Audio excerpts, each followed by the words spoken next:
असलामुअलैकुम सजनों वीरो ते बेलियो। अज की वीडियो का टॉपिक है कि तुसी अपने बर्ड्स के विटामिन किस तरह पूरे कर सकते हो।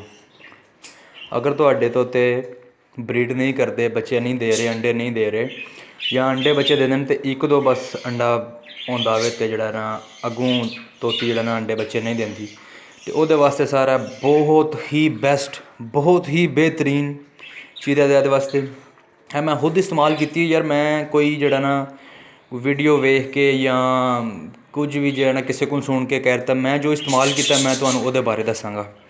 बहुत ही अच्छी चीज़ है, बहुत ही अच्छी चीज़ है। यह चीज़ तुसी पानी दे विच पा के इस्तेमाल करवानी है अपने तोतियां नूं, ते उहदा रिजल्ट तुसी खुद ही 2 तो 3 दिन दे विच देखोगे। जो चेंजिंग आएगी वो तुहानूं पता चल जाएगी। बहुत ही अच्छी चीज़ है विटामिन दे बारे च। अच्छा जी, मैं हूँ सर तुहानूं दसांगा कि इनू इस्तेमाल करने का तरीका की। तुहाडे जिन्ने पैरट्स ने अपने पानी की मिकदार के हिसाब नाल सर तुसी इनू इस्तेमाल करना है। यह नहीं कि तुसी बहुत ज़्यादा पा देना है एक ही दिन वास्ते रिजल्ट लैण वास्ते, वो साइड इफेक्ट होंगे। जितना पानी उस हिसाब नाल जिहड़ा ना तुसी पानी दे विच इस्तेमाल करना है। मेरे पैरट ज़्यादा ने तो मैं इस वास्ते जिहड़ा ना उस अपने पानी के हिसाब नाल इनू इस्तेमाल करना। जिस तरह सर इंसाना वास्ते वे, अगर किसी भी चीज़ दे वास्ते कोई तुसी दवाई दे रहे हो किसी बंदे नूं, अगर वो हद तो ज़्यादा दे दी जाए तद भी कोई फ़ायदा नहीं होंदा। फ़ायदा होने की बजाय उल्टा नुकसान होंदा है। तो सर इस वास्ते अपने तोते देख के, अपना पानी देख के उसदी हिसाब नाल मिकदार देनी है। तो इनू जिहड़ा ना असी अच्छी तरह पानी नूं मिक्स कर लेना।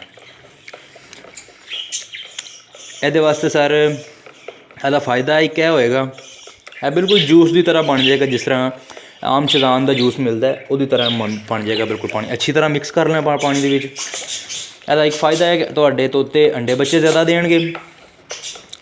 दूसरा, बीमार घट होने से, बीमारी के खिलाफ जिहड़ा ना वो ज़्यादा मज़ामत करेगी है जिहड़ी है वाइटासोल सुपर।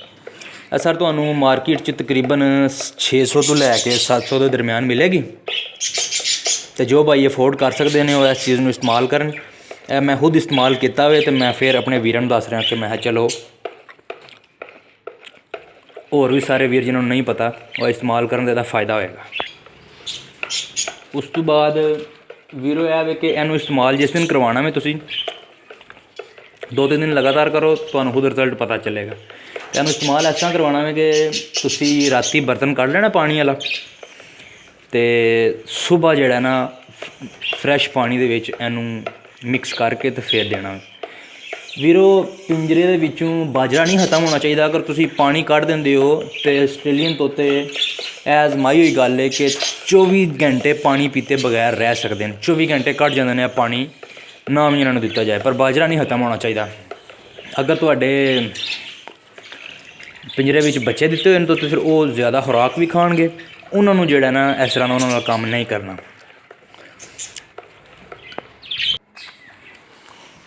लो फिर सजनों ते वीरो, इनू तुसी इस्तेमाल करो। इंशाअल्लाह तुसी कहोगे कि किसी बंदे ने गल सही दसी सी। ਇਹਦੇ ਵਿੱਚ ਮੈਨੂੰ ਤੁਹਾਡਾ ਦਿਨ ਚਾਹੁੰਦਾ ਹੋਵੇਗਾ कि शायद कोई बेनीफिट होवेगा ਇਹਦਾ वाइटासोल सुपर की ऐड का। ਉਹਦੇ वास्ते ਮੈਨੂੰ कोई वाइटासोल वाले कुछ देंगे, बिल्कुल ऐसी कोई गल नहीं है। सर मैं इस्तेमाल किया हो तो मैं अपने वीरों को दस रहा कि मैं चलो तुसी इस्तेमाल करो, ਇਹਦਾ फ़ायदा होएगा।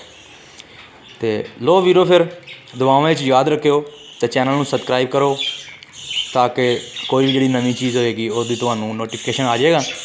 ओके सर, अल्लाह हाफिज़।